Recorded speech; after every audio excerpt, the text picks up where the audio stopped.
And then have the graffiti of Tupac and Einstein. Oh man, Tupac and Einstein.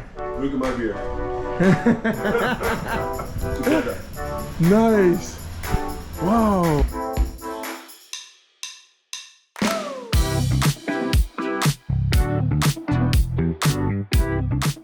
Welcome back to Ivaintures, and thank you to all returning viewers. If it's your first time on my channel, please kindly subscribe. Today is the beginning of several conversations with Georg. Georg moved from Brazil to Iceland over 20 years ago. And today he's a photographer, a bartender, a business owner, and he even distills his own gin. So if you're a fan of good drinks and want to learn a little bit more about Iceland, this one is for you. Cheers. So guys, I'm here at Kaldi Bar, which is here downtown Reykjavik. So I'm here with Georg and Georg. Yes. From Brazil. Amazing. And your town is Salvador Bahia. Salvador Bahia, yeah. Love it, love it. If you haven't been to Salvador, I highly recommend it. So what beer do you recommend? So we... Oh, you want a beer? What were you thinking, a cocktail? No, I'm gonna do a gin cocktail because that's what they're known for. Gin cocktail. Actually, we know for both. We Kaldi Bar. Kaldi is a beer brand, and we started the bar when it started 2013. We took the place up as was a coffee house, half of it, and we transformed it in a beer bar. The main idea for us, me and my partners, was to create our own beer.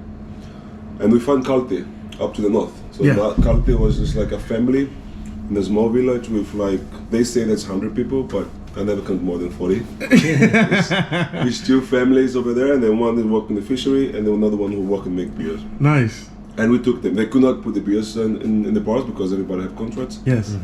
We went there, we bank up. It's like, hey, we want to use the name and the beer. And it's like, are you crazy? Yeah. And we're like, yes, we are. And we start as a beer bar. So they started doing beer for us, and we went well. Now, I think the 101 we have like maybe 40, 50 places that have Kaldi. Oh wow. Already. But we have the main ones. So we have the blonde lager, dark lager. That's the most popular one. And then Do you have IPAs? We have IPAs. We have two types of IPAs. One like regular IPA, and another one is a New England IPA. New England's like So it's hazy. like a hazy, yeah. Yeah, I'll have that one, please. Okay. Yeah. I'll have that one, please. You want to have one? Yeah. You want change your mind for change- beer? Yeah, I changed. Yeah. I'll take a shot of gin or something like that. Okay, so, cool. Yeah. I do the regular gin first. And then what we did was, and then went very well. So we extended a little bit more in the back. So we have a garden in the back as well. And between we stand the back and this new part, by traveling, we realized in Europe that gin was the big thing, right? Like 6 years ago. And we went there, we bought some gins, just because we love gin. And we started to create this atmosphere of having gins and gins. As we don't have any contracts with no company distributors in Iceland, we can have everything we want. So we're not like restricted to do things. And now we have 185. Oh wow. Before COVID, we ended up with 210. That was the maximum of it.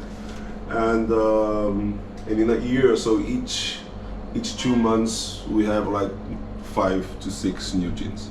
Wow, that's really cool. What's the most popular one? I mean, we have the traditional ones that everybody knows, and then we have the Icelandic ones that is about like 5-10. Yeah. Between 5 and 10, and then we have all these kind of different things. Now we have flavory things over here, and then we have the real shit over there. Japanese ones, the Kino tea and Kino B. That's some very good ones. We have the Arnie's ones. That's also great. Summery ones. That's also great. Yeah. So yeah, we divide by like this. Popularity, of course, are the ones that people know more. Of course. And like just for this winter, we create our own gin. You did? Yeah. So wow, this is called the Kaldi Gin. Yeah. Oh man, nice. Oh, the same family that does the beer? Wow, that's what's No, up. that's me. Oh, really? That's you. Man, awesome. that is awesome. So we created that's a Georg. something Brazilian on it. So we have like tonka beans from Brazil. We have lava salt from Iceland. Yes. And we use also some juniper and of course. And, So it says George L. That's your. George Late, yeah. Oh, late. That's your last name. Yeah. That's so cool, man. Nice to meet you, George. Nice to meet That's you. awesome. So guys, this gentleman from Brazil created his own gin out here in Iceland. Now that's I gotta have a shot now. that's amazing. Yes. Oh yeah, we gotta do shots of your drink, man. Wow, I gotta push this to the world. Yeah, that's cool, man. George to the world, man. So I, Outstanding. Wow. I'm gonna show you guys what Kaldi looks like. So once you walk in, you have this area here.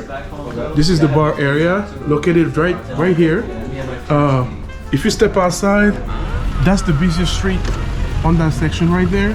And the name of the bar is Kaldi, as you see. Wow, the light is really bright. Kaldi. So once you enter, it's a completely different atmosphere in the evenings. But just want to show you, great place to chill over here. And then you have the sink. This is the bathroom area. You have the sink right here, and basically the toilets over there. You've seen toilets before. I love the mirrors though. Wow, that's really cool. So just walk out. And then you have this other section right there. Man. Yeah. Let me show you guys what outside looks like. I get a special tour. This is the back side. This is the back side. And then have the graffiti of Tupac and Einstein. Oh man. Tupac and Einstein. Look at my beer. Together. Nice. Wow. The genius. That is amazing, man. Yeah, we're gonna have. Yeah, we're gonna grab some pictures here later. That is great. That is great. So what gave you the idea to, why Iceland? I was exchange student. So, Oh, you came for school. yeah. So then when you do like exchange student, you kind of, you have a student at your house Yeah. in Brazil. Yeah. So then went to my house was from Norway. And then he pretty much introduced me in Scandinavia in a way. Yeah. So I just like, I love the idea to come to Scandinavia because all the Brazilians go to US or places that speak English directly. And I just want to learn something different than everybody else. All my friends went to US or Australia. And then when I signed for the program, they found a family for me in Iceland and I said yes. My family didn't accept it. Yeah. Of course, because nobody knew at the time. It was 98, right? So it's 25 years ago. So nobody knew about Iceland at the time. No, people still don't really know. Yeah. So it's kind of Ireland. They're like, Ireland? No, it's not Ireland. It's Iceland. You know why it's great and it's not gonna be spoiled for a while because it's expensive. Yeah. It's expensive here. Yeah, it keeps the Back in trash the day, out. it was even more expensive, right? Really? So I'm not talking about I'm talking about 98. We just got internet. Right? Yeah. Internet was not available for everyone. I mean, you still have the phones, Nokia phones and stuff. So, and then I came here as a swimmer in Brazil. And I came here as a student, went to a club, I started to swim in a club, went very well, and also play water polo. But the water polo was more like for the fun of it, but I was a swimmer. And I started to swim. And then when the end of the year, when I'm finished, they offered me like a scholarship. And I was like, yeah, sure, why not? And called my family, like, hey mom, hey dad, I'm staying. She's like, no, you're not staying. Like, no, I'm not asking, I'm saying. I was letting you know. I'm not asking.